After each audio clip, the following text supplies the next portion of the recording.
गोपान गोकुल रक्षायाम निरूप्य मथुराम गतः नंदः कंसस्य वार्षिक्यं करं दातुं कुरुद्वः। यहाँ पर नंद के यहाँ आनंद चल रहा था। ब्रजवासी आ रहे थे, आकर के बधाइयाँ दे रहे थे, बधाइयाँ गा रहे थे। बड़ा हर्ष का वातावरण बना था। नंद बाबा ने विचार किया, हमारे घर में इतना आनंद है, हमारे ये सब ब्रजवासी आए हुए हैं जो मुझसे बहुत प्रेम करते हैं, इन्हें बड़ा आनंद है। ऐसे ही आनंद था जैसे कि कोई अगर जो आपके मोहल्ले पड़ोस में किसी लड़की का लड़के का ब्याह ना हो रहा हो तो मोहल्ले वालों को भी चिंता होती है। भले ही तुमसे वो बुराई रखे, बोलचाल ना करे, पर उसे भी कुछ चिंता होती है कि मोहल्ले में कोई है जिसका कुछ होना चाहिए। नंद बाबा की आयु निकल रही थी। ब्रजवासी बड़ा प्रेम करते थे राजा थे, नंद बाबा थे, वे वहाँ के मुखिया थे। हर ब्रजवासी कामनाएं किया करते थे कि नंद बाबा के यहाँ कोई आए। भगवान की कृपा हुई तो भगवान की ऐसी कृपा हुई कि साक्षात भगवान पधारे। आनंद हुआ। ब्रजवासियों को इतना आनंदित देख करके नंद बाबा को एक आशंका हुई कि इनके आनंद में किसी भी प्रकार की हानि नहीं होनी चाहिए। कोई ऐसे इनके आनंद में विघ्न ना हो जो इनका उत्साह टूटे।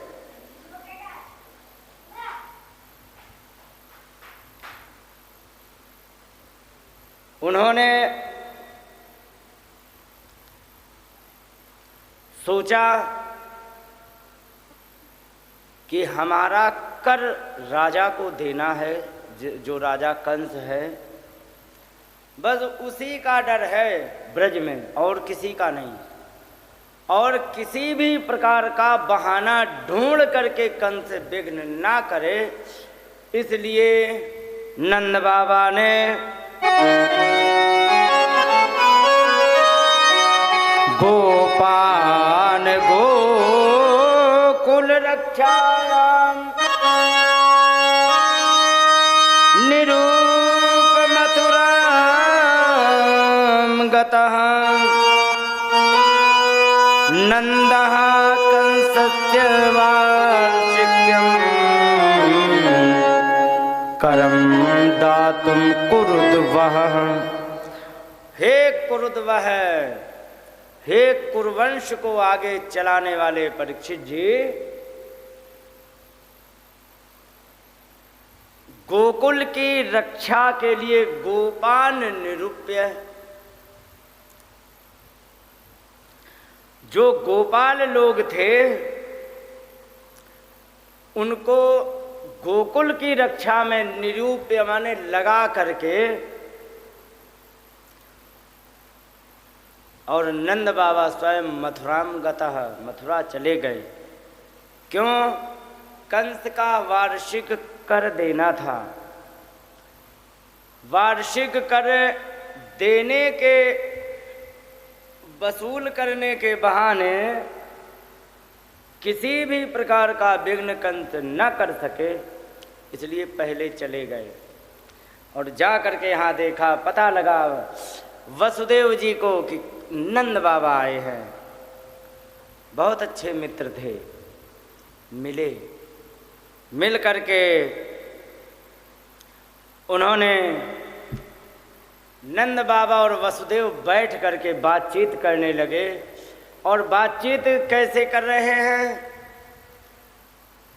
नंद बाबा वसुदेव जी के साथ हुए दुख का वर्णन कर रहे हैं। वसुदेव जी नंद बाबा के यहाँ जो पुत्र प्राप्त हुआ है उसके आनंद का वर्णन कर रहे हैं। वसुदेव जी बोले, दृष्ट्या भ्राता प्रवयतः इदानीम प्रजस्यते प्रजासाया निवृत्तस्य प्रजायत समपद्यत। बड़े सौभाग्य की बात है कि आप प्रवयसः बहुत अवस्था हो गई थी, बहुत अवस्था होने के बाद अब इदानीम अप्रजस्यते, आपको संतान प्राप्ति नहीं हुई थी, लेकिन इस समय आपको प्रजायत समपद्यत, प्रजा प्राप्त हुई है। लेकिन कब? जब प्रजाशाया निवृत्तस्य, जब आपकी अवस्था इतनी हो गई थी कि अब तो हम ग्वाल वालों ने, हम मित्र मंडली ने, हम वसुदेव ने भी आशा ही छोड़ दी थी कि इनको कोई अब बालक भी हो सकता है, लेकिन इस समय आपको संतान प्राप्ति हुई है, बड़े आनंद की बात है।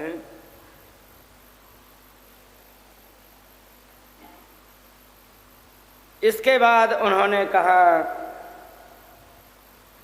मेरा भी एक पुत्र आपके घर में है। हमने अपनी आपत्ति विपत्ति में एक पत्नी को, जिसका नाम है रोहिणी, उसको सुरक्षित रखने के लिए आपके यहाँ पहुँचा दिया था। उनका एक पुत्र भी तुम्हारे यहाँ है। भ्रातरमं स्तुतः कश्चित् मात्रा सह भवत ब्रजे। आपके ब्रजमंडल में मेरा पुत्र और हमारी एक पत्नी रह रही है, और पुत्र तो हमारा इतना अनजान है, उसे ये ही पता नहीं है कि हमारा असली पिता कौन है। तातम भवंतम मनमानः, वो केवल आपको अपना पिता समझ रहे हैं। क्यों समझ रहे? क्योंकि भवत व्याम उपलालितः, आपने ही उसे प्रेम दिया है, आपने ही सब कुछ दिया, वो आप ही को जानता है, मुझे नहीं जानता है। इतना अनजान बालक है। मेरा भी दुर्भाग्य देखो कि मैं अपने बच्चे का मुंह नहीं देख पाया हूँ। इसके बाद उन्होंने कहा कि कोई बात नहीं, जो भी है परमात्मा के अधीन सारी सृष्टि है, क्या कर सकते हैं इसमें। नंद बाबा कहने लगे कि हमें बड़ा कष्ट है। क्या कि अहो ते देवकी पुत्राः, आपके देवकी के बहुत से पुत्र, कंसेन बहवो हता, कंस ने बहुत सारे बच्चे आपके मार डाले हैं। एकावशिष्टा वर्जा, एक अंत में कन्या आई। कन्या सापि दिवम गता, वो कन्या थी, वो भी आकाश में चली गई। क्या करे? नूनम हृदय निष्ठोयम अदृष्ट परमो जनाः, निश्चित पहले ही जो कुछ होता है वो सब निश्चित होता है परमात्मा के यहाँ, इसमें कोई नहीं कुछ कर सकता है। अधिष्ठात्मना तत्वम यो वेद न सनमुह्यति, और जो व्यक्ति जान लेता है कि मनुष्य के विचार करने से कुछ होता ही नहीं है, परमात्मा जो चाहता वही होता है, ऐसा समझने वाला कभी भी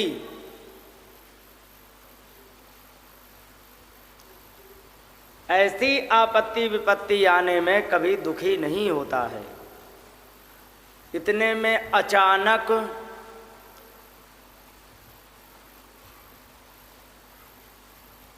वसुदेव जी को याद आया। क्या? कि जिस दिन से कन्या हाथ से छूट गई है, मुझे भले कारागृह से निकाल दिया है, लेकिन कंस इमरजेंसी मीटिंग रोज कर रहा है। मीटिंग में होता है, कंस सोचता कुछ और जो भी वहाँ पहुँच जाते, जब इमरजेंसी मीटिंग करते हैं तो वहाँ पर कहते हैं, अरे महाराज आप क्यों डर रहे हो, क्यों डर रहे हो, हम सबको नष्ट कर देंगे, अपने पास ये है ना, अपने पास वो है ना, क्या कोई बिगाड़ लेगा। मतलब क्या है, जब व्यक्ति के विनाश का समय आता है ना, तो उसको शिक्षा भी उसी प्रकार की दी जाने लगती है। प्रहस्त ने समझाया रावण को, महाराज जो आप कर रहे हो वो बिल्कुल अनुचित है। कहने लगे कि ये जो तुमने काम किया है केवल अपनी विनाश लीला रची है तुमने, इससे केवल और केवल विनाश होगा। तो इतने इसके बाद मंत्री कहने लगे, महाराज चिंता मत करना किस चीज़ की, कि आपको कुछ हो जाएगा। कि क्यों, अरे हम है ना, उनके पास हैं कौन से सैनिक, वानर भालू हैं, और उनको हम कभी भी खा जाएंगे। प्रहस्त ने कहा, एक बात बताओ, जब तुम सबको खा जाओगे तो अभी 3-4 दिन पहले एक वानर आया, उसको बांध के लाया गया, पूंछ में आग लगाई गई, पूरी लंका को जला के चला गया था, और तुम वानरों को खाने की बात कर रहे हो। तो उस दिन क्या तुम्हारी एकादशी थी हैं? वो जला रहा था, तब पकड़ के क्यों नहीं खा लिया तुमने। बताया कि नाथ कहीं सब ठकुर सुहाती।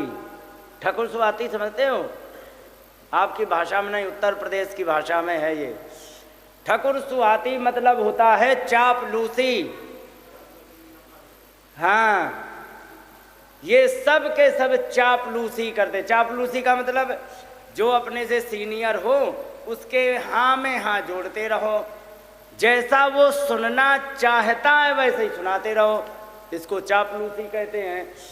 और जो वास्तव में उसके लिए लाभकारी है, जो वास्तव में उसके लिए उचित है, भले ही वो सुनना न चाहे पर सुनाए वही जो उचित है, इसको कहते हैं सलाह, मंत्रणा। ठीक है। और जो वो सुनना चाह रहा है, उचित है कि अनुचित, अच्छा है कि बुरा, परिणाम कैसा होगा कोई मतलब नहीं, और फिर भी उसी के जैसी सुनाए जैसा वो सुनना चाहे, इसको कहते हैं ठकुर सुहाती।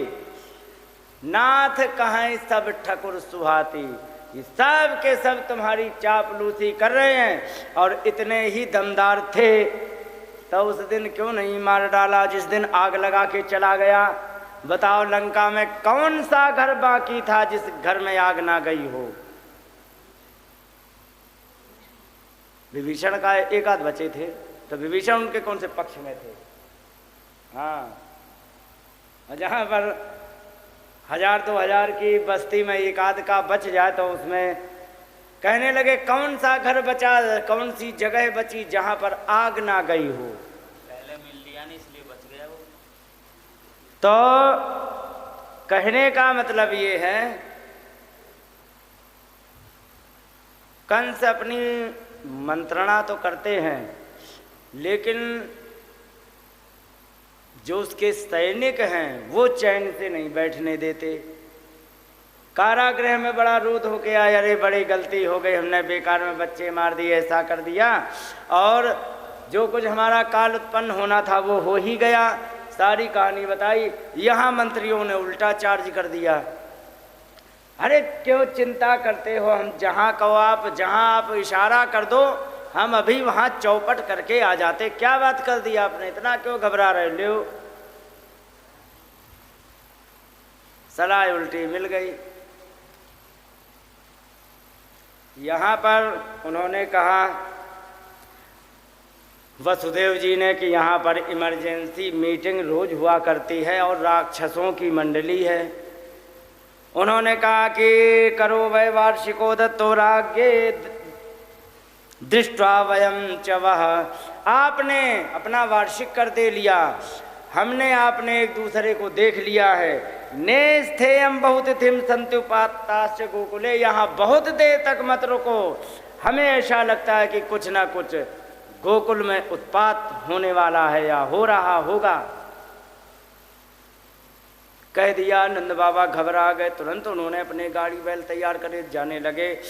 अब ऐसे में यदि कुछ हो अब व्यक्ति हो बाहर, तब भगवान को ही मना सकता है, हे भगवान घर में क्या हो रहा होगा, उनकी रक्षा करना। कहते हैं कि नहीं।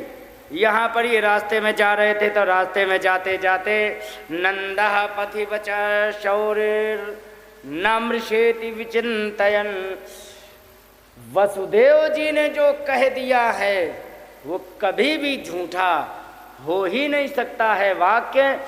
ये विचार करते हुए जल्दी जल्दी चल तो दिए, लेकिन बार बार भगवान से प्रार्थना करते हैं, हरिम जगाम शरणम, भगवान की शरण में गए। उत्पातागम शंकिता, कोई भी उत्पात हमारे ब्रज में ना आ गया हो, हे भगवान रक्षा करना, वापई के हाथ में है सब कुछ। ऐसा विचार कर रहे थे और वे यहाँ से मथुरा से वृंदावन गोकुल के लिए जा रहे थे। ठीक है। अब यहाँ सुखदेव भगवान ने कहा कि वे उधर जा रहे थे, उन्हें जाने दो। अब यहाँ सुनो, जब ये बैलगाड़ी लेके गए थे तब क्या हुआ, बताया क्या हुआ भगवान। अब सुनो, यहाँ पर कंसेन प्रहिता घोरा पूतना बाल घातिनी, शिशून चचार निघ्नन्ति, पुरग्राम ब्रजादिशु। कंस के द्वारा भेजी हुई थी, वहाँ इमरजेंसी मीटिंग में निर्धारित हुआ, बताया कंस ने कि कहीं उत्पन्न हो चुका है। अब कहीं उत्पन्न हो चुका है तो अब कहीं के लिए नाम तो बताया नहीं, कह दिया जाओ जहाँ पर आज से 10 दिन तक के बच्चे जितने हों सबको मार डालो। अब वहाँ पर किसी ने कहा कि एक बात बताओ, 10 दिन का बच्चा जो होता है उसको तो अभी बाहर निकलने का 16 संस्कार होते हैं ना, तो बच्चे को बाहर भी निकाला जाता, उसका संस्कार होता है। अभी तो उनका बाहर निकलने का भी संस्कार नहीं किया गया होगा और अभी प्रसूति गृह में होगा। तो प्रसूति गृह में राक्षस लोग जा पाए असंभव दिखता है, फिर कई क्या माताएं जा सकती हैं। तो वहाँ पर एक थी, वहीं पर पूतना को भेजा गया और उसका केवल एक ही मिशन, शिशून चचार निघ्नन्ति, छोटे छोटे बच्चों को मारती हुई जा रही थी। कहीं भी मिले पुर, कुछ बड़े ग्राम, जैसे कि कराना है तुम्हारा ग्राम, जैसे तुम्हारा बड़ा गांव, ब्रज आदिशु, गौशालाओं में जहाँ मिले वहीं पर मारती चली जा रही थी। और उसी मिशन के चलते चलते वो आ गई थी गोकुल में। वहाँ पर आकर के उसने देखा कि यहाँ तो बहुत बड़ी भीड़ है, सबके घर में जाते हैं तो 2, 4, 10 लोग हैं, लेकिन यहाँ पर हजारों की संख्या में आ रहे, हजारों की संख्या में जा रहे। अगर जो हम असली रूप में जाएं तो ये ब्रजवासी पकड़ लेंगे, सब हो सकता है दंगा हो जाए, ना दंगा हो जाए तो हो सकता है हमारे मिशन की भनक लग जाए तो अन्य लोग सतर्क हो जाएं। उसने एक योजना बनाई कि ऐसा करते हैं, ये बड़े लोग हैं, क्योंकि सब बड़े बड़े लोग जा रहे हैं, बड़े लोग हैं तो हम भी बड़े लोगों के जैसा मेकअप कर ले।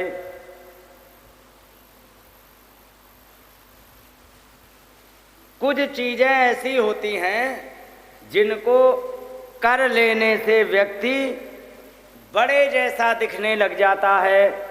जैसे कि विद्यया वपुषा वाचा वेषेण विभवेन चा वकारे पंचभिर्युक्तो नरो यान्ति महानताम। यदि तुम्हारे अंदर विद्या इतनी हो कि हर व्यक्ति सम्मान करने लग जाएगा, तो विद्या के कारण तुम्हारे ना रंग पर ध्यान दिया जाएगा, ना रूप पर, ना ही वेश पर, तुम्हारी विद्या पर ध्यान दिया जाएगा। और वपुषा, बहुत तुम बढ़िया सुंदर बने हो, गोल मटोल हो, गोरे गोरे हो, सुंदर बने हो, तो फिर आपको आदर सम्मान मिलेगा। और वाचा, वाणी तुम्हारी इतनी अच्छी है कि अगर जो कहीं बात करो तो लोग सुनते ही रह जाएं। और वेषेण, अगर जो तुम बढ़िया मेकअप करके आ जाओ। मेकअप की बात बताएं, एक लड़का था, लड़की को तंग किया करता था, उसको देख करके कहता था कि हम तुमसे प्रेम करते हैं, हम तुमसे, तुम मुझे बहुत अच्छी लगती हो। इतने में उसने लिया साबुन, किसने? लड़की ने। और साबुन लेके वहीं नल पे मुंह धो के दिखा दिया, लड़का बेहोश।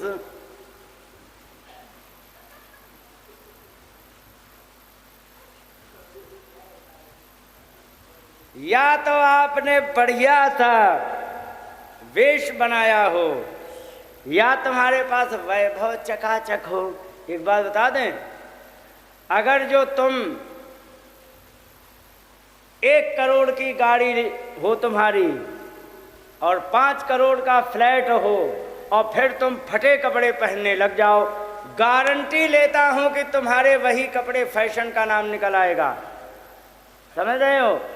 फिर तुमसे ये नहीं कोई कहेगा कि ये गरीब है इसलिए पहने हैं, या अपना काम चलाने के लिए पहने ना। तुम्हारा वैभव देख के कहेंगे अच्छा हमें लगे लेटेस्ट कोई फैशन, और उसी के चक्कर में आज सब फाड़े फिर रहे कपड़े की। नहीं देखा है आपने? आपने क्या देखा होगा? हमसे पूछो, हम तो गली गली 17 घाट का पानी पीते हैं। अरे साहब, ऐसी ऐसी जगह पैंट फटे मिलेंगे, लगता है जैसे कुत्तों ने हमला किया हो, है कि नहीं है? जैसे कुत्तों ने नोच दिया हो पकड़ के, ऐसे पैंट फटे। और एक बात और बता दे, नियम होता है, वयोवृद्ध लोग कहते हैं कपड़ा पुराना है चल जाएगा, लेकिन फटा कपड़ा नहीं चलता है। फटे कपड़े पहनने से लक्ष्मी नाराज होती है। अब आजकल लक्ष्मी को ही भगाने के लिए कपड़े पहने जा रहे हैं। और मालूम है ये फैशन का एक ये प्रेत निकलता कहाँ से है? आपको पुराना उदाहरण दे दें, पुराना लगभग आज से लगभग 98 का 97 का ऐसा। उस ज़माने में आपको शायद याद हो राजू भैया जी, एक बैगी पैंट चलता था। बैगी पैंट चला था कि नहीं? पहचान क्या थी? जितनी कमर उससे डबल पैरों के पास, है ना? हाँ नहीं, बेल बॉटम तब उसके भी पहले चला था। बैगी पैंट चला था, वो जीन्स का होता था। मालूम है वो क्यों चला? हुआ क्या कि अमेरिका में एक कंपनी ने एक नया फैशन, नया मतलब एक नक्शा पास करके पैंट सिल दिया, और पैंट सिल करके अमेरिका में बेचने का प्रयास किया। साहब किसी ने नहीं लिया। क्यों नहीं लिया? इसके पीछे का कारण सुनो। वहाँ पर ठंड पड़ती है भयंकर, इतनी ठंड कि जरा सा खुला रह जाए तो कोई स्किन चटक जाए, और उसने नीचे बड़े बड़े बना दिए तो सारी हवा जाने लग गई, वे ठंड में मरने लग गए। ठीक है? और ठंड में मरने के कारण एक तो बिके नहीं, दूसरी बात बिके जो, वो सब ने लोगों ने भिखारियों को दे दिए, ले जाओ, हमारे काम का है ना, ये वापस करेगा नहीं, पैसा तो गए हैं, तुम ही पहनो जाके। कम से कम इसके फटे के ऊपर से पहन लोगे तो अच्छा लगेगा, ठंड बच जाएगी। तो वो भिखारियों को दे दिए गए। तो उस पैंट को अमेरिका में कहा गया ये बैगी पैंट है। बैगी का मतलब, बेग माने क्या होता है, I beg to say that, मतलब मैं तुमसे भीख मांग करके कह रहा हूं, अर्थ यही होता है। बेगर माने भिखारी होता है कि नहीं। तो बेगर माने वो हो गया कर्ता, तो क्रिया क्या बनेगी, बेग। बेग माने भीख मांगना। और बैगी पैंट का मतलब क्या था, जो भिखारियों के जैसा दिखने वाला कपड़ा है वो है बैगी पैंट। वहाँ पर किसी ने, एक्सपर्ट ने सलाह दे दी, सुनो भारत में ठंड नहीं है और ढीले ढाले कपड़े पागलों जैसे भारत में ही पहन लेंगे, और यहाँ पर ला करके बेच दिए और नाम भी दे दिया गया बैगी पैंट। बैगी माने भिखारियों जैसा दिखने वाला व्यक्ति, उसका कपड़ा। और कम से कम 5-6 साल वो फैशन चला। तो इसके पीछे जो फटे कपड़े आए, हमें तो एक ही राज लग रहा है, किसी के रखे रह गए होंगे, चूहों ने कुतर दिए उल्टे सीधे, तो एक टांग में कुतरे, एक में अपनी तरफ से कुतर के फैशन के नाम से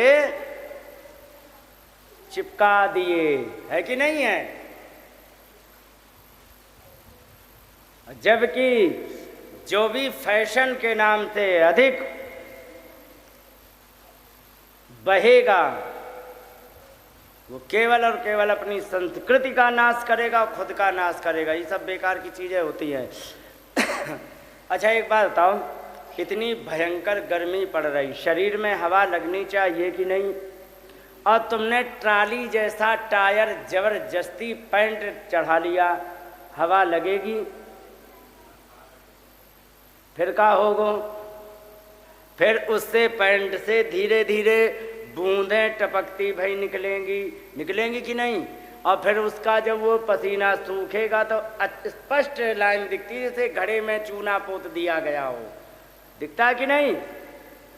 यहाँ पर जीन्स पैंट पहनना, मैं कहता हूँ 2 महीने के अलावा, केवल दिसंबर और जनवरी, केवल और केवल मूर्खता के अतिरिक्त कुछ है ही नहीं। क्यों नहीं है बता दे। अमेरिका में क्यों अच्छा है, क्योंकि वहाँ पर भयंकर ठंड है और हवा चलती है और इतना टेम्परेचर गिरा हुआ है कि अगर जो वो ठंडी हवा शरीर में लग जाए तो स्किन चटक जाएगी तुरंत। और अगर जो उसमें मोटा कपड़ा ना ऐसा पहना जाए एयर प्रूफ, तो व्यक्ति की स्किन चटक जाएगी। वहाँ आवश्यकता है। और वही नकल यदि भारत में करो, जहाँ का टेम्परेचर कल का तो शायद 40 से ऊपर रहा होगा, है ना, जहाँ 40 डिग्री से ऊपर का टेम्परेचर है, वहाँ यदि तुमने ढीले ढाले कपड़े नहीं पहने तो आप केवल और केवल बीमारियों को निमंत्रण दे रहे हैं। वहाँ पर अगर जो मोटे और टाइट कपड़े नहीं पहने तो आप मरोगे, और भारत में यदि तुमने मोटे और टाइट कपड़े पहने तो मरोगे, क्योंकि वहाँ की प्रकृति में यहाँ की प्रकृति में अंतर है। वहाँ मजबूरी है पहनना और उनकी मजबूरी को यहाँ फैशन बना लिया गया। तुम्हारी जय हो जाए पागलों की। भाई हर चीज़ हम उसके हिसाब से ढलते हैं ना, कि वर्तमान में हम जिस जगह पर हैं वहाँ का पर्यावरण कैसा है, उससे चलते हैं ना। और उसके हिसाब से यदि तुम यहाँ पर जीन्स पैंट पहनते हो तो महामूर्खता है। भारत में बिल्कुल काम की चीज़ नहीं है, लेकिन करे क्या, काम की हो ना हो, पर भारत में एक चीज़ की अधिकता है, बस उसी से बिक्री हो रही है। किस चीज़ की? मूर्खों की। क्या बात है माता, क्या बात है, आप ही हो जो अच्छी तरह समझती हो। बस इसी चीज़ की कमी नहीं है जिसकी वजह से उनके ये चीज़ें बिकती रहती हैं। यहाँ पर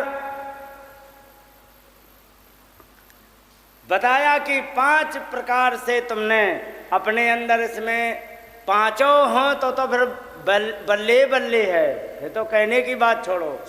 अगर जो 5 में एक आध भी हो तो आप महान हो जाते हैं, और अगर जो महान हो गए तो महान व्यक्ति को कहीं रोक टोक नहीं होती।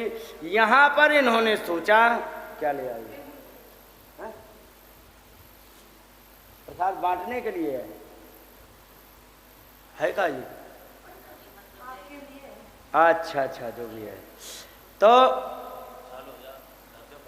हाँ रखे रखे। तो यहाँ पर पूतना ने बढ़िया वेश बनाया और घुस गई। ऐसा बढ़िया वेश बनाया जो योगी हैं सुखदेव जी, केवल भगवान का चिंतन करते हैं, दूसरे किसी का चिंतन नहीं करते हैं। वे यहाँ पूतना के रंग रूप का वर्णन कर रहे हैं। यहाँ पर लिखा है ताम केश बंधा व्यक्ति शक्त माल्लिकाम बृहन्नितम स्तन कृच्छ मध्यमाम सुवाससम कंपित कर्णभूषण तुषलुष कुंतल मंडिताननः कहने लगे कि यहाँ पर बढ़िया सा उसने केश बंधा, माने जूड़ा बांधा, और जूड़ा में फूल लगा लिए। किसके? मालती के फूल लगा करके बढ़िया सा मेकअप किया, और मेकअप करने के बाद शरीर भी भगवान कृपा से बढ़िया उसने बना लिया। इसके बाद सुवाससम अच्छे अच्छे कपड़े पहन लिए। कंपित कर्णभूषणम कानों के आभूषण जो थे बढ़िया से कंपित माने हिल रहे थे। उससे क्या हो रहा था कि उससे चमक निकल रही थी। झिलमिलाते हैं ना, जैसे कि शीशा को हिला तो सूर्य से लग करके उसकी चमक रिफ्लेक्ट होती है, ऐसे तुषा माने कांति से, उसकी चमक से उल्लसत कुंतल मंडिताननम बढ़िया घुंघराले बाल बड़े शोभा पा रहे थे। और भी आगे वर्णन किया गया है, और वर्णन करने के बाद यहाँ पर कहा कि इसने बढ़िया वेश बना करके वहाँ पर पहुँच गई। और पहुँचने के बाद भगवान के पास पहुँची। भगवान ने देखा, अच्छा आ गई तुम, पुरानी परिचिता। पुरानी परिचिता कौन थी? राजा बलि के यहाँ जब गए तो वहाँ पर उनकी पुत्री एक रत्नमाला थी। छोटे से प्यारे से वामन भगवान को देख करके कहने लगे कि क्या बात है, आज भी है कोई अगर जो बच्चा हो, बढ़िया सा होनहार बच्चा हो, बहुत नाम हो गया हो, तो प्रत्येक माता कल्पना करती है कि ऐसा बच्चा हमें भी हो, या ये मेरा ही बच्चा होता कितना अच्छा होता। वामन भगवान को रत्नमाला कह रही है, हे भगवान ऐसे ही अगर जो मुझे बच्चा मिलता कितना अच्छा होता।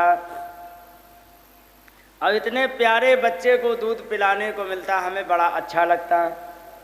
भगवान ने कहा ठीक है, यदि माता बनने की इच्छा है तो माता बनोगी, कोई बात नहीं। और इसके बाद जब उनकी बातचीत हुई और नाप लिया, जब उनके स्वर्ग पाताल सब कुछ नप गया, तब उसे पता लगा कि हमारे पिताजी के साथ तो इसने छल किया है। अरे ऐसे छल करने वाले बच्चे को तो जहर दे के मार देना चाहिए। भगवान ने कहा तुमने कल्पना यदि की है जहर की तो ये भी पूरी हो जाएगी। तो इसके बाद यहाँ भगवान ने देखा कि ये आ गई। विबुद्धताम बालक मारिका ग्रहम, भगवान ने देखा कि ये बच्चों को मारने वाली बच्चों का भयंकर ग्रह है। चरा चरात्मा सनिमीलिते क्षण, भगवान ने आंखें बंद कर ली, सोचने लग गए हे भगवान, हम यहाँ आए थे दूध दही माखन खाने के लिए और सबसे पहली भक्तानी आ गई हैं जो कि हमें सीधे जहर पिलाने आई हैं। अर्थ बहुत यहाँ पर किए गए हैं। कोई कह रहे कि यहाँ शंकर जी को स्मरण करने लग गए कि तुमने समुद्र मंथन में जहर पीने का अच्छा अभ्यास है, तुम इसका जहर पी लो, दूध हम पी लेंगे। अलग अलग भावनाएं की हैं सबने। और जब भगवान ने आंखें बंद कर ली तो उसने भगवान को गोद में उठा लिया। कोई भी है यदि किसी के यहाँ जाए, कोई बच्चे को प्रेम से अगर जो उठाना चाहे, कोई नहीं मना करते हैं। और फिर वे तो ब्रजवासी थे, बड़े भले थे, सीधे साचे और भले थे, प्रेम का सम्मान करते थे। उसने गोद में उठा लिया। और जब गोद में उठा लिया तो यहाँ सुखदेव भगवान ने आधे श्लोक में पूरी औकात दिखा दी, किसने कितनी बड़ी गलती की है। आधा श्लोक तो कह गए, आगे लिखा है अनंतम आरोपय दंतमंतकम। उसने अनंतम माने भगवान को उठा लिया गोद में, और उठाया किसे है, कहीं अंतकम, अंतक कहते हैं यमराज को। यमराज को गोद में उठा लिया। और उठाया कैसे, गलती उसने किस प्रकार के की। जैसे कि एक बात बताओ, जैसे रास्ते में कोई जा रहा हो, रास्ता साफ है और एक रस्सी पड़ी है, अंधेरा है, चंद्रमा इतना भी नहीं निकला है कि स्पष्ट रूप से दिख जाए, और इतना भी नहीं डूबा है कि सड़क का कुछ बिल्कुल ना दिखे। यहाँ पर जैसे ही सड़क पर रस्सी पड़ी हुई देखी तो व्यक्ति साधारण अचानक डर जाएगा, डरेगा कि नहीं। और जब अचानक वो डर जाएगा लेकिन उसकी कोई हानि नहीं होगी। क्यों नहीं होगी? क्योंकि वो रस्सी है, रस्सी कोई नुकसान नहीं करने वाली है, केवल डरेगा व्यक्ति, मरेगा नहीं। लेकिन एक बात बताओ, अगर जो यही गलती उल्टी हो जाए, कैसे कि अगर जो सच में सांप पड़ा हो और तुम सोचो क्या बढ़िया रस्सी पड़ी है, उसे पकड़ के उठा के कंधे पर डाल लो, का होगो। यही बात कह रहे हैं सुखदेव जी, कह रहे हैं कि उन्होंने अंतकम माने साक्षात यमराज को उठा लिया है। कैसे? यथा सुप्तम उर्गम, जैसे सोए हुए सांप को अबुद्ध रज्जुधि, अनजान व्यक्ति रस्सी के धोखे उठा ले। अब एक बात बताओ, अगर जो कोबरा पड़ा हो उसे कोई गलती से उठा ले, क्या करेगा? खाएगा और राधे राधे करेगा। तो यहाँ पर जिसको उसने बालक समझा, सुखदेव जी कह रहे वो यमराज थे, और गोद में उठा लिया। अब बिल्कुल ऐसे ही मान लो कि बच्चे के धोखे यमराज को गोद में उठा लिया, जैसे रस्सी के धोखे सीधे सांप उठा लिया हो। और उठा लिया तो फिर होना क्या है वो तो सब जानते हैं, कोई बात नहीं। इसके बाद यहाँ पर वो अपना मिशन बना के आई थी, और कोई प्रैक्टिकल पहली बात तो कर नहीं रही थी। 2-3 दिन की निकली थी, छोटे छोटे गांव में, बड़े बड़े गांव में जहाँ जाती थी उसका यही काम, हलाहल लगा के जाए, बच्चे को दूध पिलाए, बच्चा मतलब मुंह में दूध स्तन गया और तुरंत उतने में मर जाता था। ऐसे जहर लगा के जाती थी। ऐसा एक जहर होता है पोटेशियम साइनाइड, यदि कोई विज्ञान जानता हो। साइनाइड तो वैसे ही खतरनाक होता है, लेकिन अगर जो पोटेशियम साइनाइड है वो इतना घातक होता है कि अगर जो उसको ले करके मुंह तक यदि कोई लेके जाए तो हाथ मुंह तक ले जाते दिखेगा, और जैसे ही मुंह में पहुंच गया वापस होते नहीं दिखेगा, तब तक तो वो राधे राधे हो जाएगा। ऐसा जहर लगा के गई कि मुंह में पड़े खत्म, और जो ही मर जाता था सोई फेंक के आगे जाती थी, अगले मिशन में लग जाती थी। भगवान के लिए भी ऐसे ही किया उसने, सबको मतलब अन्य बच्चों की तरह उसने उसी नशे में आकर के भगवान को दूध पिलाना प्रारंभ कर दिया। तो तस्मिन् तनम दुर्जरवीर्यमुल्बणम घोरांकमादाय शिशोर ददावत, पकड़ करके गोद में ले करके भगवान के मुंह में स्तन दे दिया। देने के बाद भगवान ने दूध पीना प्रारंभ कर दिया। लेकिन दूध के साथ साथ उन्होंने क्या किया कि गाढ़म कराभ्याम, मजबूत हाथों से भगवान प्रपीड्य तत्, भगवान कृष्ण ने दबाना प्रारंभ किया। प्राणै समम रोष समन्वितो पिबत, प्राणों के साथ जहर दूध सब पी गए। और प्राण जब निकलते हैं, प्राण निकलने के दो तरीके होते हैं, एक तो धर्मात्मा का और एक होता है दुष्ट आत्मा का। पहचान बता दें, धर्मात्मा व्यक्ति जब भी मरेगा तो मृत्यु के समय तड़पेगा नहीं, ठीक है।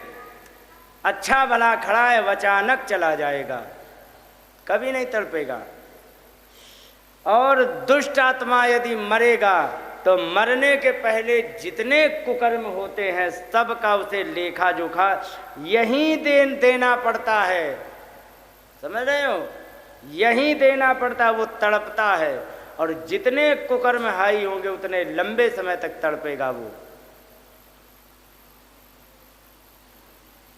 तो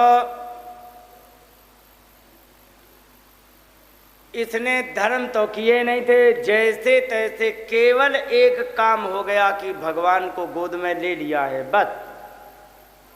भगवान ने दूध पीना प्रारंभ किया दबा करके तेजी से, और जहर पीना प्रारंभ किया तो प्राण निकलने लग गए। प्राण निकलने पर उसको इतनी घबराहट हुई, इतनी वो तड़पड़ाहट हुई कि वो चिल्लाने लग गई, सामुंच मुंचालमिति प्रभाषिणी। वो चिल्लाने लगे, मुंच मुंच छोड़ दे अलम, बस कर। इस प्रकार से वो चिल्लाने लगे, छोड़ दे बस कर। निष्पीड्यमाना अखिल जीव मर्मणि, एक एक मरम से प्राण निकलने लग गए। बड़े पीड़ित हो रहे थे, बड़े दर्द कर रहे थे। लेकिन भगवान ने कहा, मौसी जी एक तो पहली बात तो तुमने पंगा गलत जगह लिया है, पहले हमारे बारे में आपको स्टडी करके आना चाहिए था, रिसर्च करते। अधूरी जानकारी में तुमने आके पंगा ले लिया, अब कह रही हो छोड़ दो। हमारे खाते में पकड़ने का सिस्टम है, छोड़ने का हमारा कोई मैटर नहीं बनता है। चाहे तुम प्रेम से जुड़ो तो भगवान जीवन भर नहीं छोड़ेंगे, और चाहे तुम शत्रुता से जुड़ो तो भी भगवान नहीं छोड़ते हैं। भगवान ने कहा तुमने हमारे बारे में रिसर्च नहीं ढंग से की, इसीलिए गलत जगह पंगा ले लिया है। हमारे बारे में जान तो लेती, हमें पकड़ना ही सिखाया गया है, छोड़ना हमें सिखाया नहीं। तुम कह रहे छोड़ दो, कैसे छोड़ दें जब हमें वो काम ही नहीं आता है। भगवान ने नहीं छोड़ा तो परिणाम क्या निकला कि विवित्र नेत्रे, आंखें उलट गईं, चरणों भुजो मुँह प्रस्विन्न गात्रा क्षिपति रुरोध। और उसने हाथ पैरों को, मुँह बार बार क्षिपति पटक रही थी, और जब पटक रही थी उसी समय पसीना पसीना हो गई और वो चिल्ला करके रोने लग गई। रोई तो इतनी तेज आवाज निकली, इतनी तेज आवाज निकली कि यहाँ पर जितने लोग थे सबने सोची कि हमें लगे वज्रपात प्रारंभ हो गया। भगवान को कभी छोड़ना नहीं आता है। और सच में एक बात और बता दें, भगवान यदि पकड़ते हैं ना, कभी नहीं छोड़ते हैं। अपना हाथ पकड़ा के तो देखो, नरसिंह जी को पकड़ा, क्या छोड़ा उन्होंने? जब जब परेशानी आए तब तक उनके पास मिले। उन्होंने तो एक कोड वर्ड दे दिया था नरसिंह जी को, कहने लगे कि जब भी हम आप राग केदार गाया करेंगे तब मैं आपके पास तुरंत आ जाया करूँगा। और उनको जब भी कोई समस्या होती थी तो तुरंत राग केदार गा देते थे, और जैसे ही राग केदार गाते थे भगवान तुरंत प्रकट हो जाते थे। राग केदार तो सुना होगा आपने, सुना सबने है पर जानते नहीं है।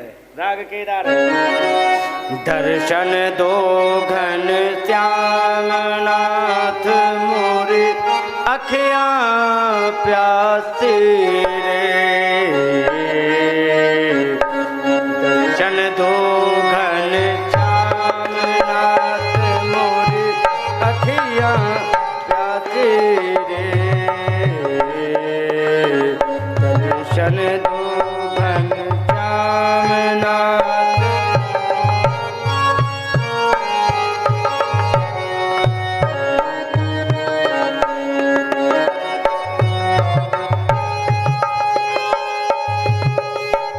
मन मंदिर में ज्योति जगा दो। मन मंदिर में ज्योति जगा दो घट घट वासी रे। दर्शन दो घन श्याम नाथ मोरे अखियाँ प्यासी रे। दर्शन दो घन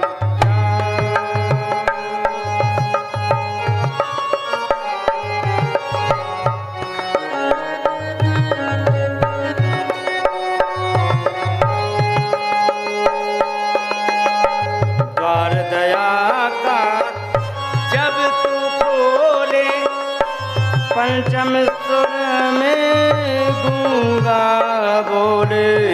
द्वार दया का जब तू खोले पंचम सुर में गूंगा बोले।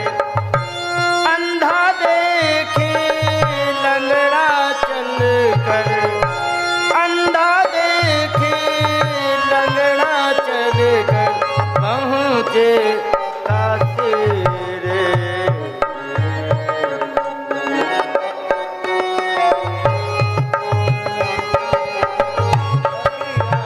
प्यासी रे। दर्शन दो घन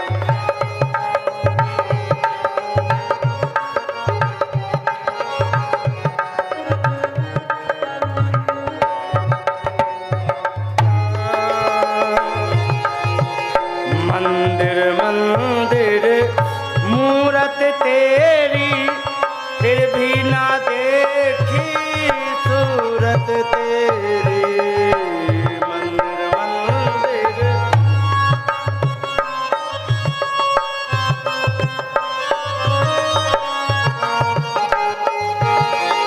मंदिर मंदिर मूरत तेरी फिर भी न देखी सूरत तेरी।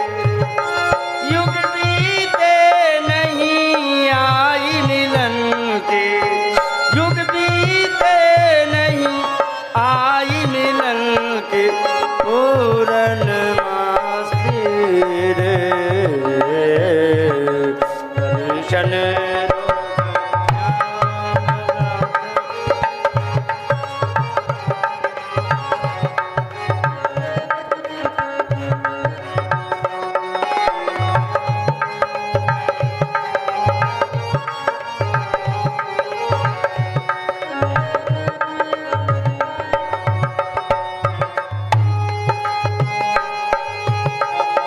पानी पीकर प्यास बुझाऊं नैनन को कैसे समझाऊं।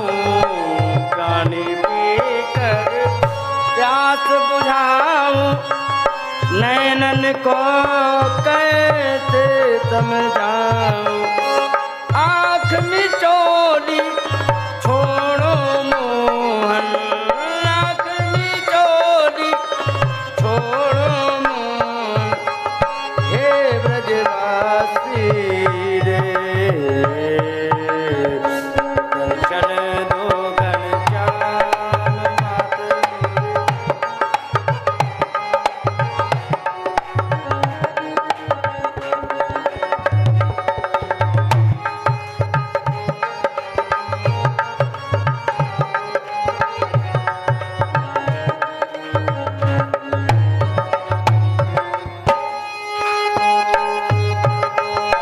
बल निर्बल का धन निर्धन के तुम रखवारे भक्त जनन के।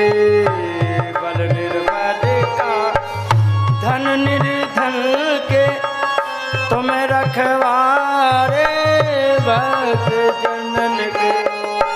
तुम्हारी दया से सब कुछ पाऊं, तुम्हारी दया से सब कुछ पाऊं, मिटे उदासी रे। दर्शन दो गंजा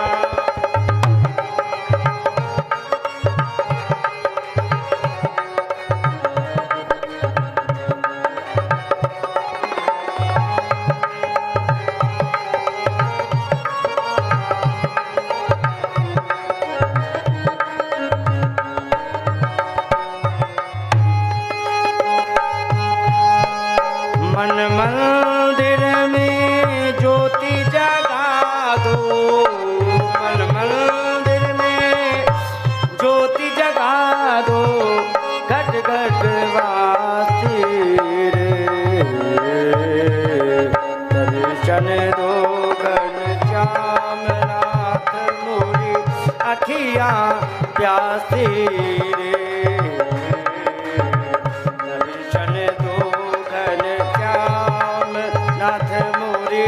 अखियाँ प्यासी रे। दर्शन दो घनश्याम।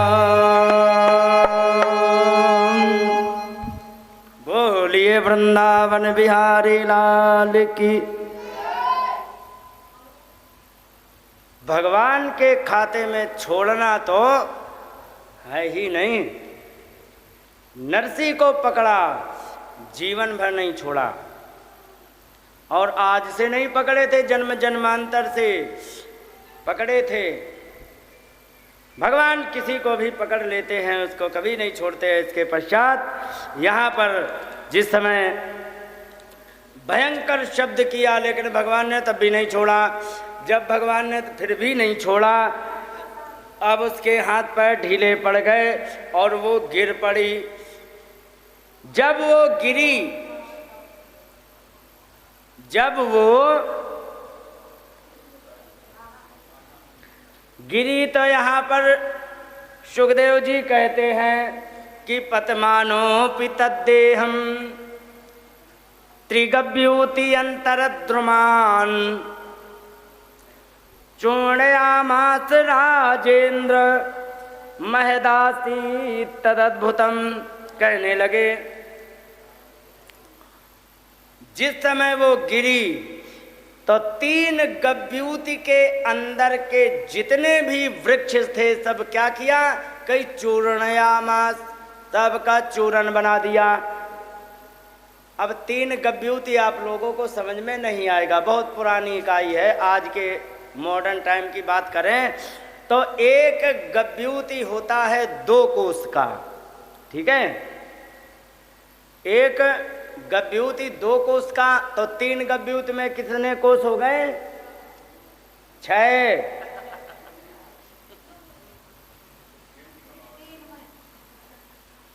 3 गव्यूति में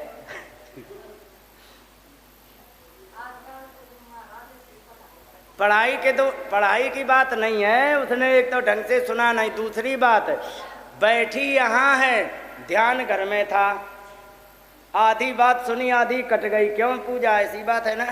अरे हमें सब पता है। तो 3 गव्यूति में 6 कोस हो गए, और एक कोस में 3 किलोमीटर होते हैं, तो 6 कोस में कितने किलोमीटर हुए? 18 किलोमीटर का लंबा चौड़ा शरीर उसने प्रकट किया था। आज की भाषा में बात की जाए, इतनी विशाल थी।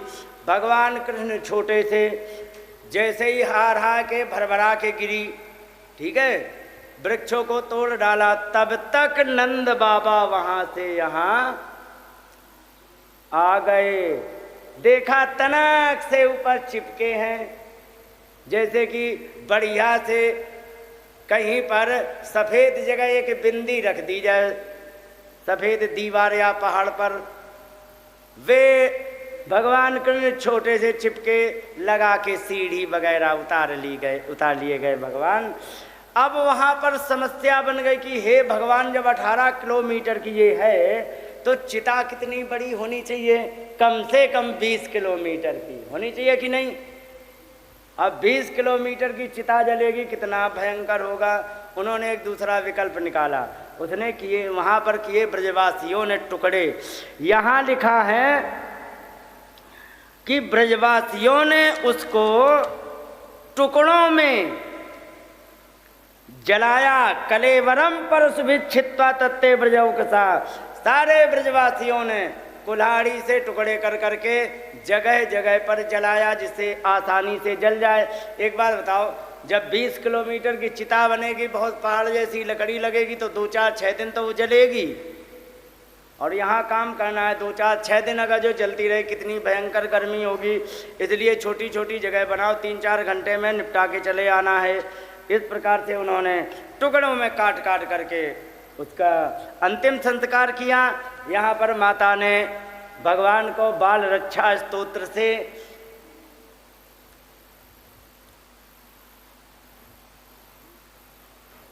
उनको मंत्रित किया, रक्षा की उनकी।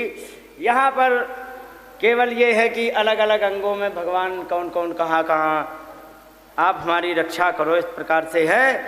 यहाँ पर कहा गया कि देखो, जो भगवान या तो धान्य पिसा स्वर्गम अवाप जननी गतिम, जो राक्षसी हो करके भी भगवान के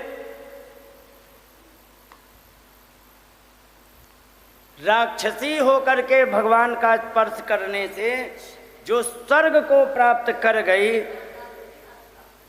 तो कृष्ण भुक्तस्तन क्षीरा किमु गावो किमु मातरः।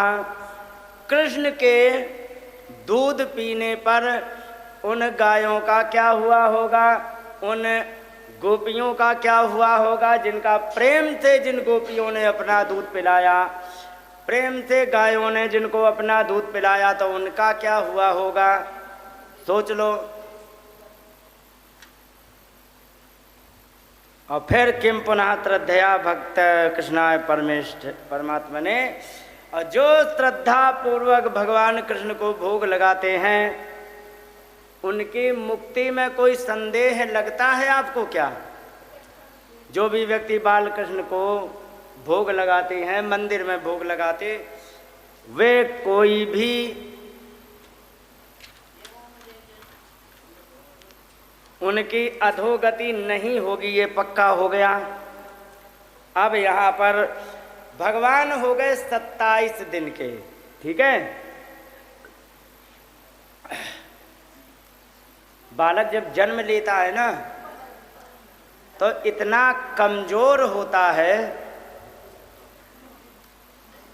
कि वो ना तो बैठ सकता है, ना उठ सकता है, ना ही चल सकता है।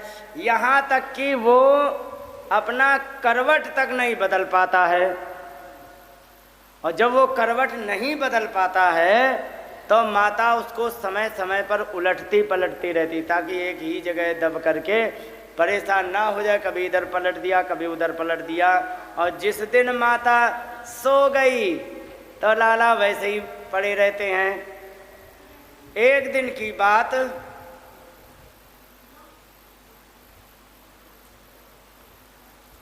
लाला ने अपने आप करवट ले ली। लाला ने जब अपने आप करवट ले ली, तो करवट लेने पे माता को बड़ी प्रसन्नता हुई। गोपियों से कहने लगी, अरे गोपियों, हमारे लाला ने तो आज करवट ली। गोपियों ने कहा, ऐसे रूखी रूखी बधाई हम नहीं देते। कि फिर चलो गुलगुला बनाओ। गुलगुला बना करके फिर सारी गोपियाँ आएंगी, गाएंगी, बजाएंगी, तब बधाई लेंगे। ठीक है, गुलगुला बनाने के लिए उन्होंने, अच्छा ये बताओ, आप लोग गुलगुला जानते भी हो? जानते हैं। अच्छा, बनाना भी जानते हो कि केवल खाना?